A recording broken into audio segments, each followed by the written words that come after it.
T-10 to showtime. On my mark, roll intro and mark.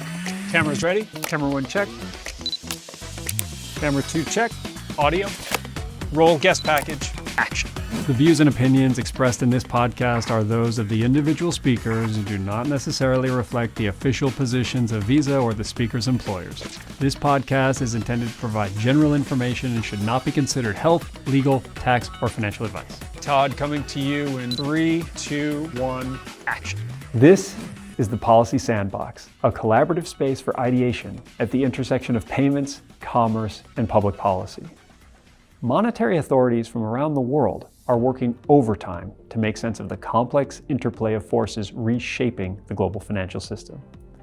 The Visa Economic Empowerment Institute is a resource for policymakers seeking to navigate the changing terrain of technology and geopolitics.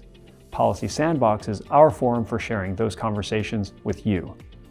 On this episode, prices rise, inflation moves up as prices rise, prices at the new higher level, inflation comes back down.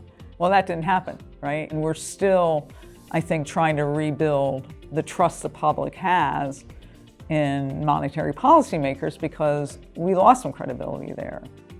Yes, we're talking inflation, how to balance financial stability, economic growth, and price stability in an era of constant change. We also discuss the role of central banks in payments policy and financial infrastructure. But these conversations point to a much deeper truth. The credibility of institutions is ultimately a matter of trust. I can't wait to get started, and my guest, Loretta Mester, is already waiting for me, so let's go. I'm here with Professor Loretta Mester, former president of the Federal Reserve Bank of Cleveland, a professor at the Wharton School at the University of Pennsylvania, who is also attached to Princeton University, doing some really amazing work. You've been at the forefront of the economics profession for many years, and so you're the perfect person to come to the Policy Sandbox and help us unpack some of the big trends we're seeing. Thanks for having me. So we're recording this on April 16th, and the conflict in the Middle East has resulted in a very significant negative supply shock. And this has triggered market reactions, not just in the United States, but around the world. We're seeing upward moves in energy prices, to put it mildly, big moves in the bond market. And earlier this week, several of the large US financial institutions reported earnings and had record-breaking quarters. So lots of surprises, a few things that people are having a hard time understanding. So I'd really love to tap into your expertise in what's happening in the US, because almost every conversation I've had with public authorities from around the world and financial institutions from outside of the United States is, why is the United States economy not following the model that we had predicted when you have this type of a supply shock? So I'd love to get into some of these themes with you today. Right. Well, I would say there's still uncertainty around what happens in Iran with the war. How long will prices stay up in oil prices and other commodity prices that go through the Strait of Hormuz? How long will the Strait of Hormuz be closed? And then say, okay, that's going to determine where the economy is going in the US and in other countries as well. I think it's really too early to make a definitive, okay, it's not affecting the US. It could very well be that we're going to see that negative effect, play out throughout the economy. But you're correct in saying that so far, right, we haven't felt as big an impact as some would have thought we would. But I would submit that even last year, President Trump put on, the large tariffs. If you remember the predictions about how that would play in the US economy, that also was thought to be a very dire weight on the economy, and it didn't turn out to be that way. I think there's several factors. I would say 2025 and 2026, uncertainty is a key word. Yes. Right? There was a lot of uncertainty last year, still a lot of uncertainty this year from new sources, but nonetheless. But we also had some positives that helped buoy the economy last year. AI investment, data center investment, that added to growth. So if you look at real GDP growth, which is a measure of output growth in the US, adjusted for inflation, that was about 2% last year. About 0.8 of that 2% was because of investment in AI. So without that investment, we would have seen the impact, I think, of the tariffs and the uncertainty around trade policy weighing on the U.S. economy, we'd have growth only 1% or 1.25%. So again, I think that's the way to picture it. It's not all negative, right? There are some positives in the economy, and so it's sort of a balance between the two. You actually started out this year, I think in January, giving some remarks at the American Economic Association, and I think the title of your speech really sums up what's on everybody's mind right now, which is, by embracing uncertainty and accountability, monetary policymakers can rebuild credibility with the public. So you just talked about uncertainty.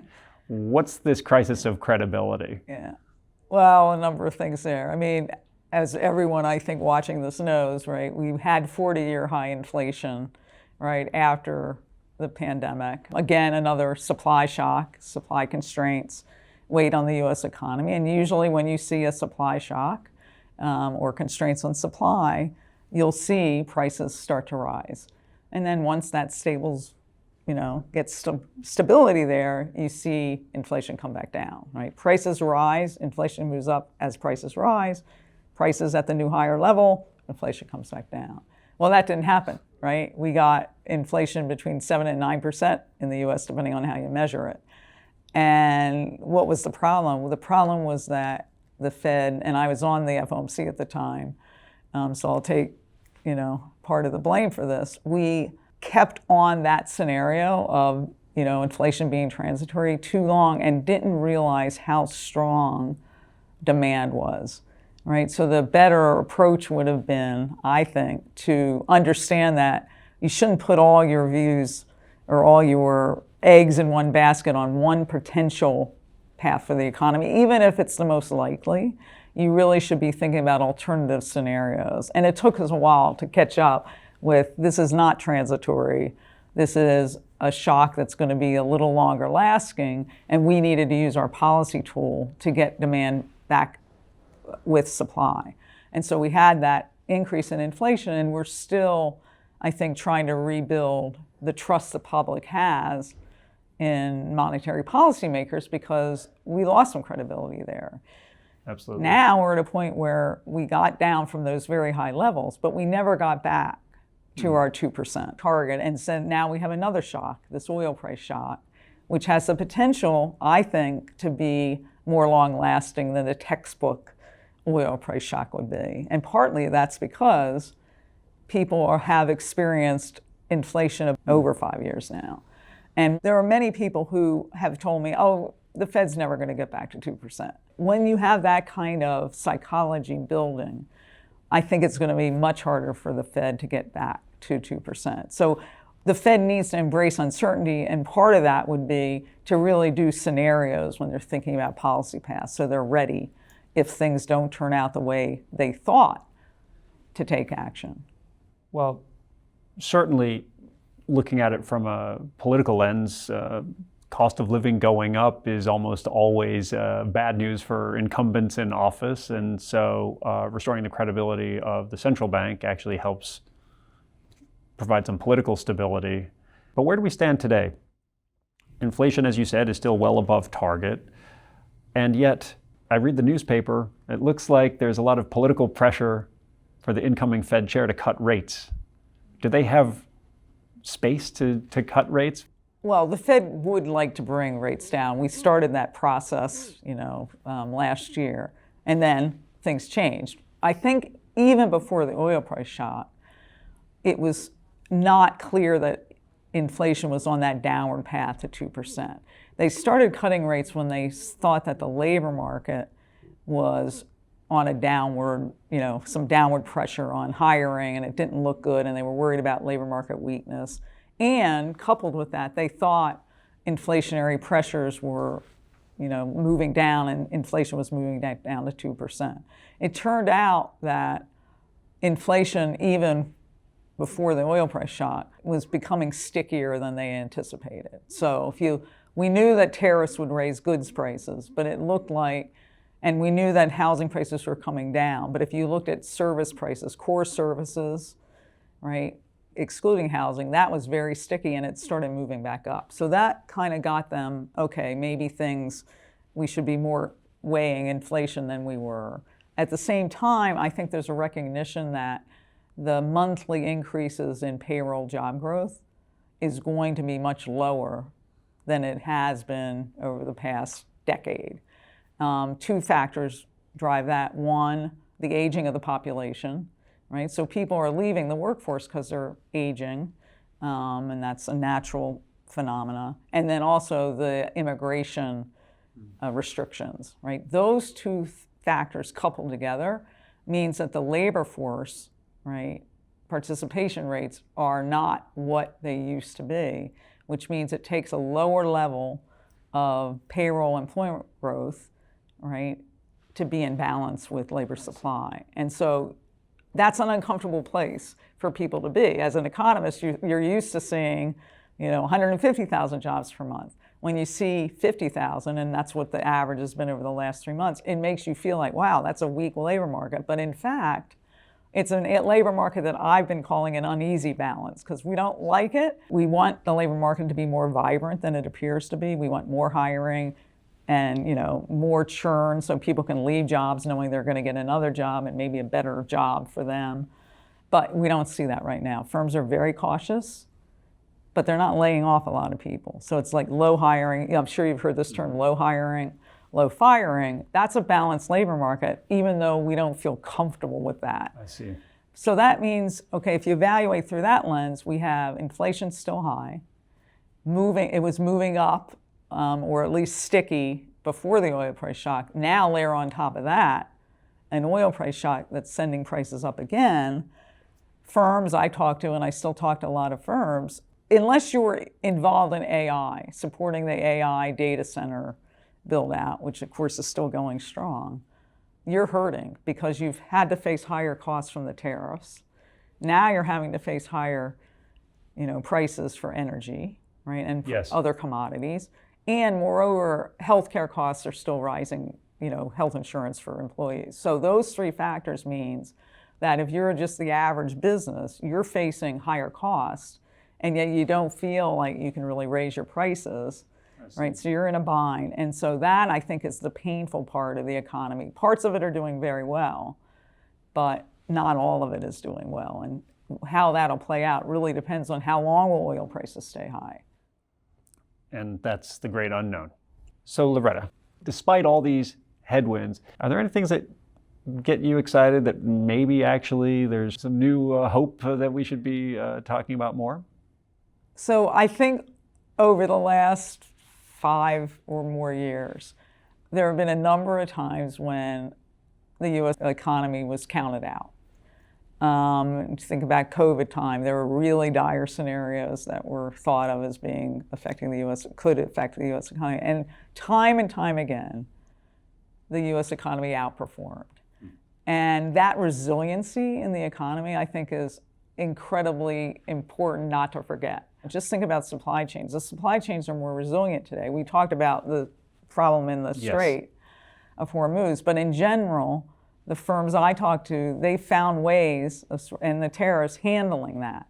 And so the economy actually, on that basis, is pretty resilient. Now, there are reasons to think that maybe the resiliency will change because of some of the things going on. But at this moment, it does appear that the U.S. economy is continuing to be resilient in the face of, I think, some pretty big shocks, challenges, uncertainty, and yet it goes through. This is the Visa Policy Sandbox, so we have to talk about payments. One of the roles you played in the Federal Reserve System, both as a researcher and as the president and CEO of one of the reserve banks, was you were very involved in the Fed's work on payment systems. So first, I'd love to just get a sense of what is the Fed's role in payment systems, and then I'd like to talk to you about a very specific one that launched on your watch. But maybe to set the scene, central banks all over the world are looking at payments. What is the central bank answer to the question, why are you involved in payments? Well, it's a long tradition that the Federal Reserve as a central bank has been involved in payments in the United States. And in our system, right, we're involved in two ways. One is setting policy for payments regardless of who the provider is in the United States. And the second role is we actually provide payments, right? So the Fed provides ACH, so retail payments, right? But they also do wholesale payments through FedWire and Fed Securities. So the Fed is involved as both an operator, and we'll talk about FedNow, which is what you referred to, and also as a policy player. And that's because payments and the flow of payments is essential to the health of the economy.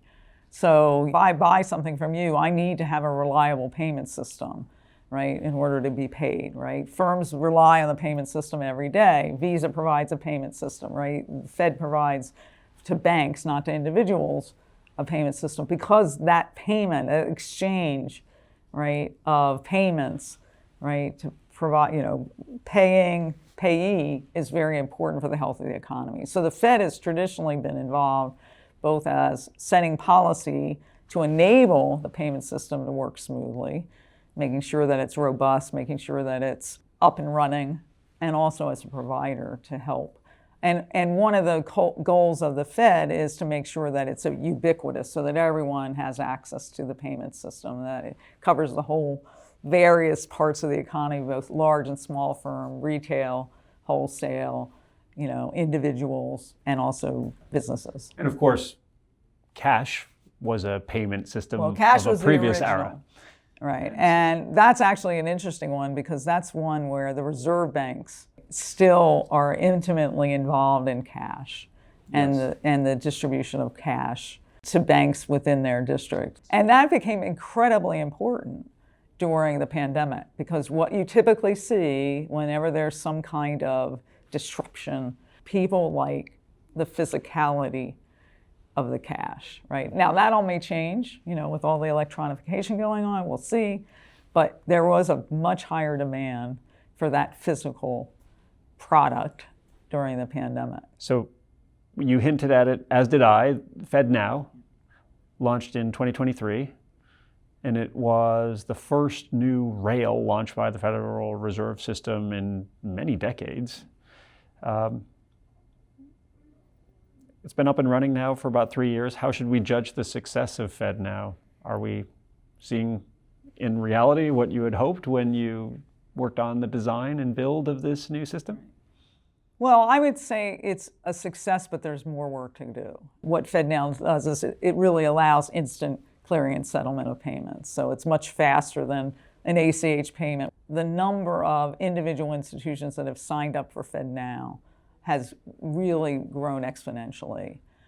I would say the issue is most of those are receiving banks, not sending banks. That's like the next big, I think, milestone that FedNow has to get, because if you're only having a network where you're willing to receive payments through FedNow but not willing to send, I would say that's not, but they're working on that. Right now it's all domestic payment, only domestic payments can go through FedNow, but they basically released for comment that FedNow could support still domestic banks, but part of a payment that would flow outside of the country.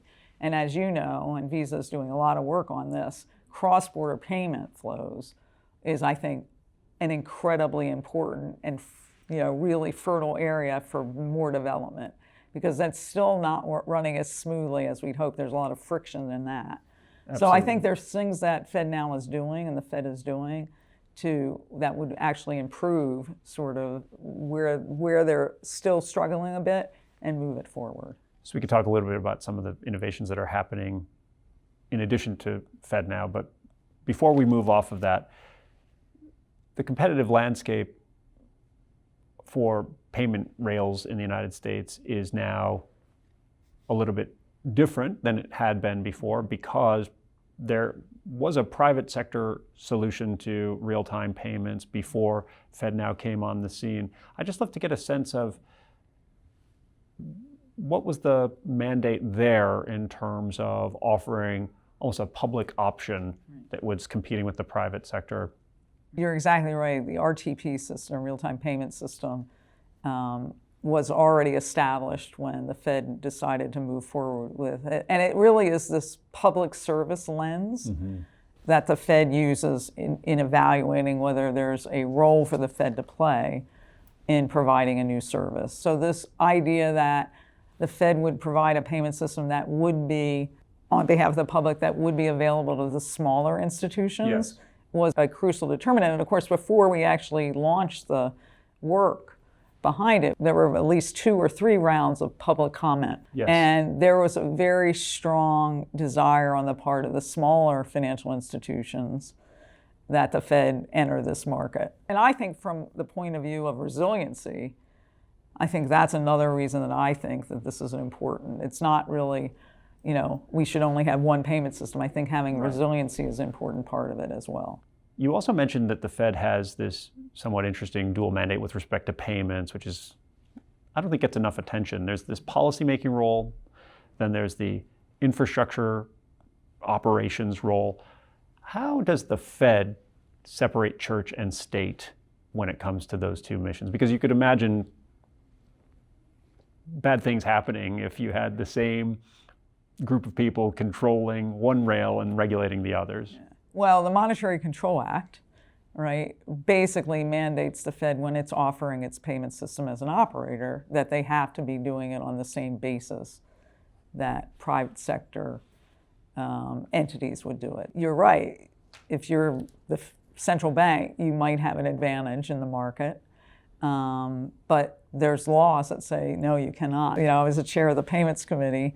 One of the duties was to make sure that the pricing that the Fed would offer on its services was a competitive price and not taking advantage of their monopoly over the money supply. Right. So again, there are built-in rules and regulations the Fed has to satisfy to make sure that it's behaving not in a monopolistic or market power position, but as a competitor. Exactly. I have so many more questions. We could go deep on payments, but I just have to end with this one. How will artificial intelligence change central banking? So I think AI could be very beneficial to the economy overall and to central banks, but it also has some risk attached to it. So as a central banker, we're paid to think about risk, right? And there's AI being used in financial institutions. Does that increase the risk? AI enabling more competition for what we think of as fiat money. How will that change, right, the landscape? Will that mean less control of monetary policy? So there's a lot of things going on. But in the end of the day, it's going to increase productivity, which is good for the economy. But there should be public policy that can make the transition for the people who will be negatively affected by AI so that they can become productive and continue to be in the workforce. And I think that's something for all governments to be thinking about at this point. And we'll be thinking about it in the VEEI Economic Empowerment Institute with your help, and hopefully offer some ideas to central banks and governments as they grapple with that question. This has been a fantastic conversation, Loretta. Thank you so much for your time, and thank you for your partnership. The VEEI Institute is much stronger because of you. Well, thanks for having me. I appreciate it.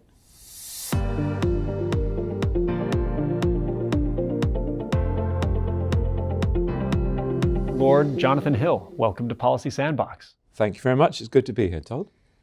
I feel like you're the perfect person to really unpack a few of the trends that are top of mind for policymakers around the world. One of the biggest questions is how we can get the economy growing again. Another question is really whether the current moment of geopolitical risk is going to really radically rewire the economy.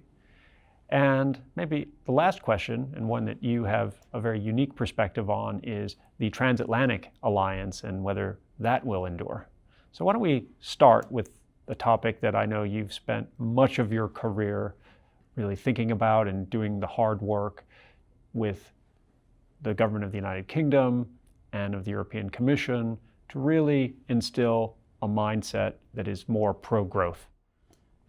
So I think one of the things that strikes me when I come to America is that fundamental attitudes towards risk and opportunity are on a sharply divergent path.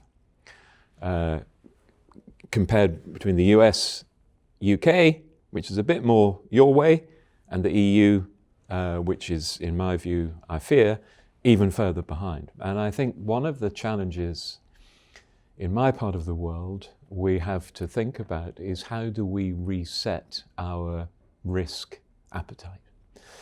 And I think one of the consequences of the rules-based order over the last 40 years or so is that in my part of the world, we've been through a long period of outsourcing responsibility from politicians to a group of people who have all been set up to play a part in overseeing our economy and the regulation of things like financial services, where all their incentives are away from risk taking. And I think cumulatively, after 40 years or so of that, we have a problem, and I think you see it quite acutely in the EU, whereby conversations that business might want to have about we need to take more risk, so let's have a new conversation about the regulatory balance. The regulators say, look, my job is financial stability, so I'm really not very interested in having this discussion with you about growth and risk.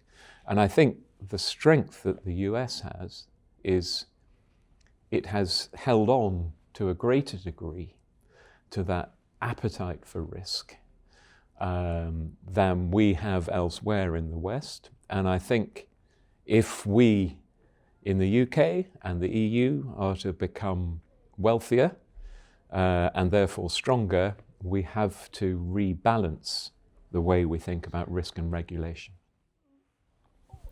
Well, I'm very much on the pro-growth side of the ledger. I think that's no secret to anyone that tunes into Policy Sandbox or reads the VEEI Economic Empowerment Institute reports. But let me just put myself in the position of a financial regulator and see if I'm properly channeling their concerns. Yes, economic growth is a wonderful thing, but we don't want another financial crisis.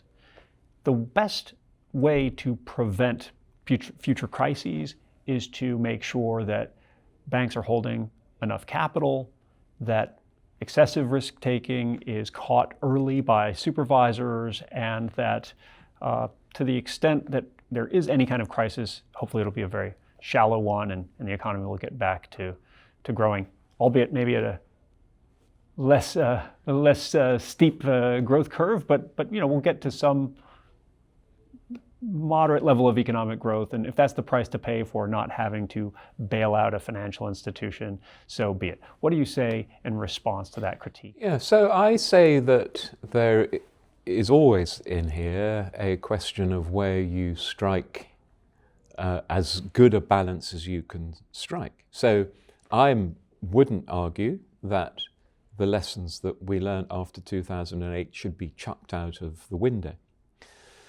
But I think what happens is that as regulators, bureaucracies, technocrats become more established, the learnt behavior of the people working within them is that you constantly push out the parameters of the supervisory, to take that example, the supervisory action.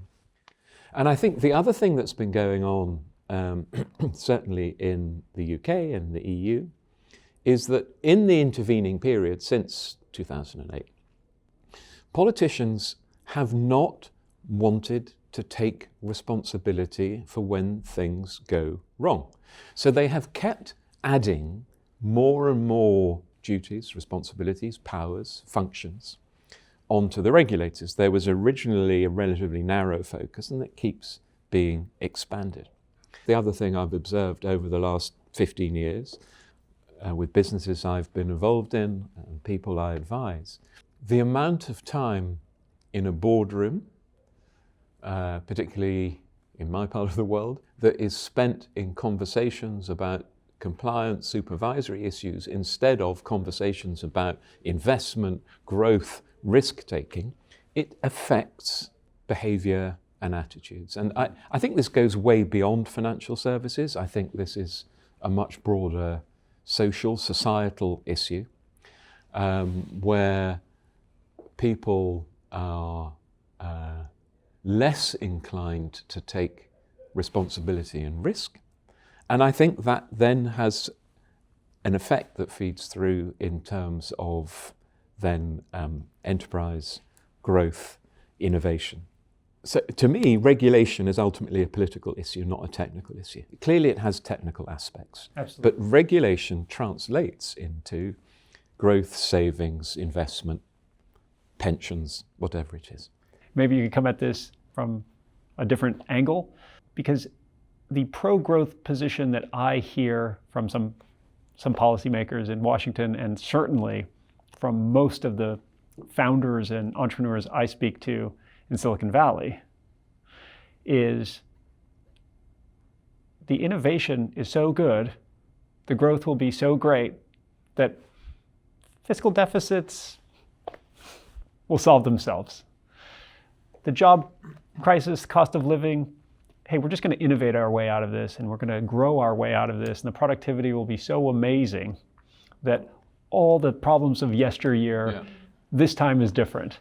I'd love to get your take on that view as well, because I think, like you said, nobody's really anti-financial stability or anti-growth. It's really more a matter of where you draw the line. So I'm not in favor of like magic thinking and wishful thinking. And so what you've just described is a different version of people who say that, you can just carry on cranking up public debt indefinitely, and for political reasons, I need to keep spending that on welfare payments or whatever else it happens to be.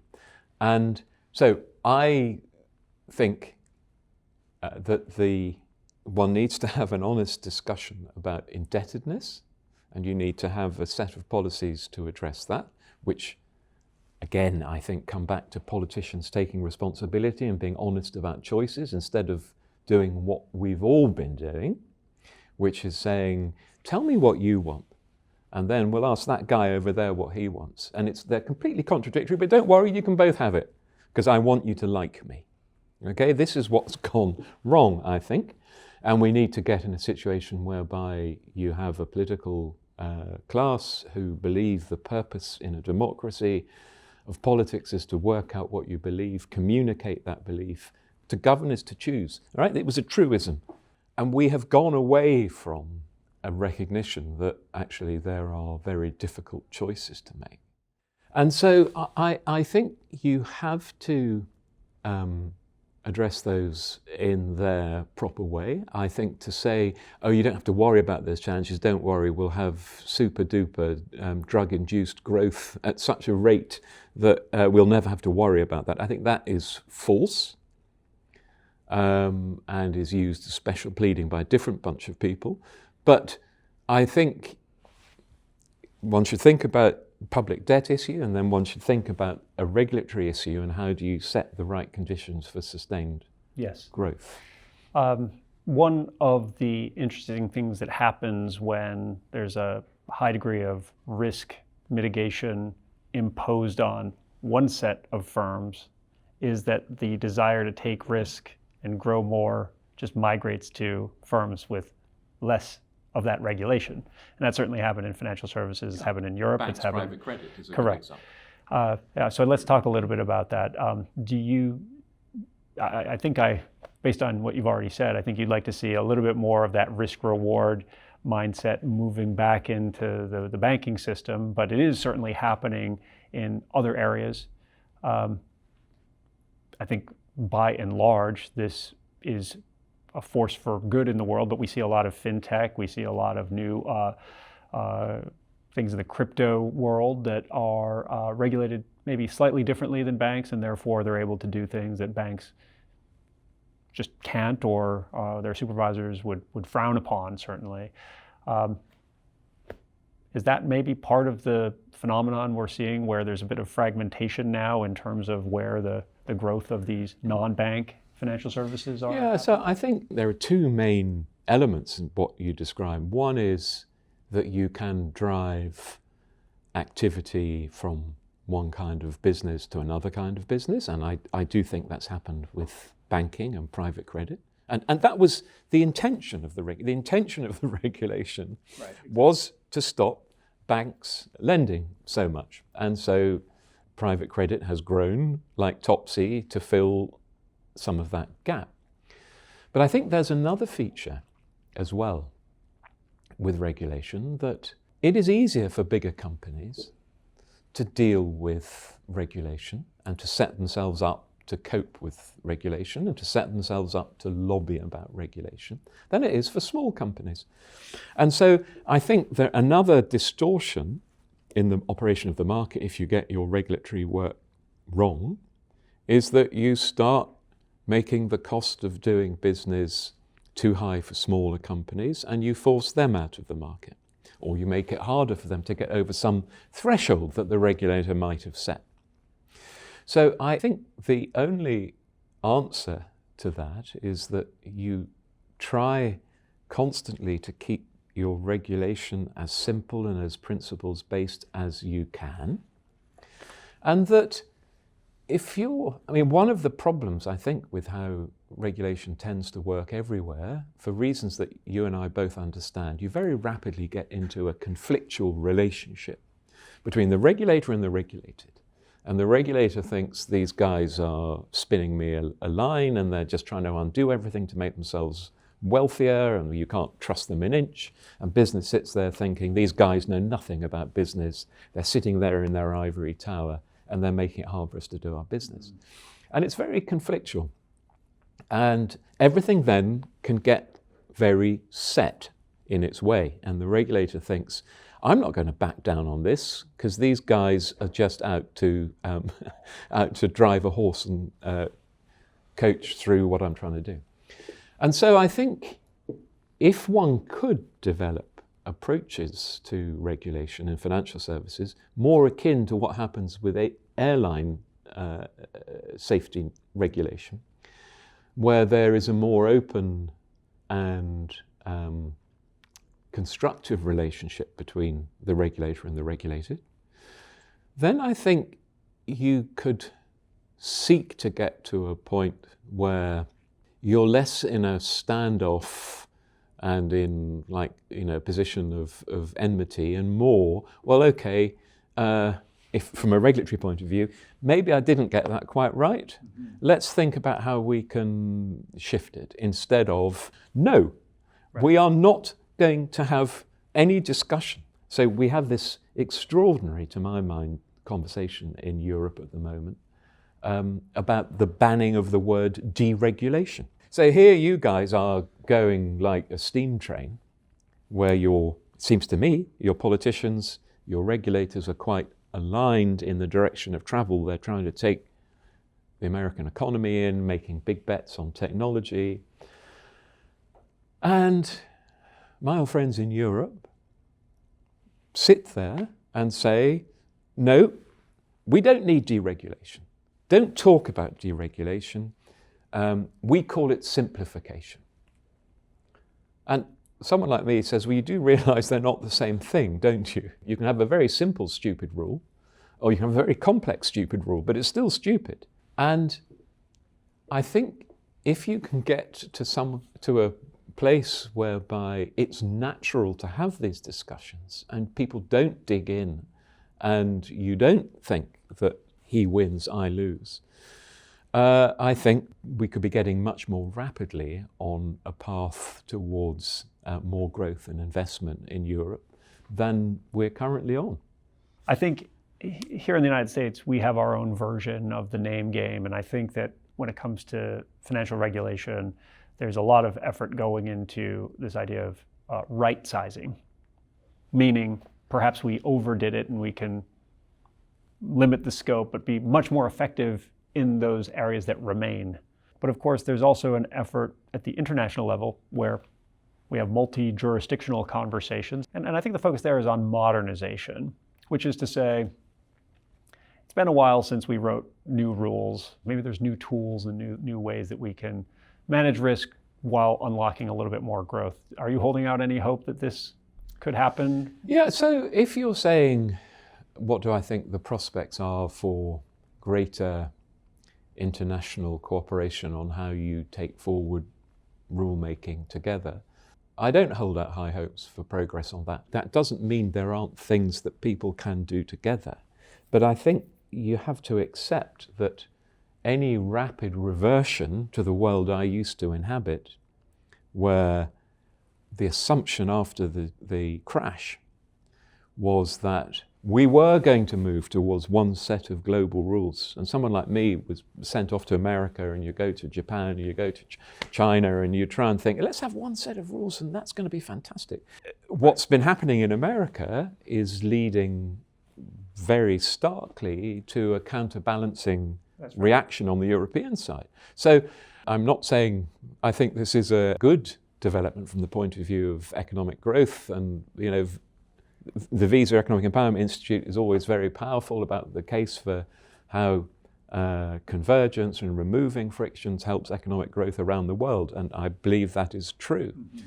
But I think the state of our politics makes that difficult to see. So my answer, I think, and I had this conversation here yesterday, would be that it's not just a question of thinking, what might a new institutional format be that would allow us to go back to where we were before? Is it the G20? Is it some other thing? I think you have to get to a point where people think that how one thinks about regulation, the underlying principles that we've just been discussing, could be more in common. So if you can reduce the risk of overreach, scope, make regulation more focused, make politicians take more responsibility instead of fobbing it off to the poor old regulator. I think that's how you could get to a place where people can start to come together again. We've been saying this a lot here in the Sandbox, and that is regulatory interoperability is the next best thing to regulatory harmonization. And if the goal is systemic resilience, regulatory interoperability is a pretty good second best option. And given political constraints, maybe the best we can hope for in the short term. For example, we don't have to have full harmonization of US and European or US and UK stablecoin regulations, but I'd love to see a UK stablecoin that has some share of the global stablecoin market. I think it would be fantastic to see a euro-denominated stablecoin that is actually getting to some scale. Having a more distributed stablecoin ecosystem is probably in the long-term interest of financial stability. And I know you are leading a lot of work in the House of Lords to try to make that reality happen. So Godspeed. These were just some of the fascinating and illuminating conversations I had here in Washington, D.C. So like, follow, subscribe, and join the conversation. For more insights from the VEEI Economic Empowerment Institute and all the past episodes of Policy Sandbox, be sure to visit visa.com/VEEI.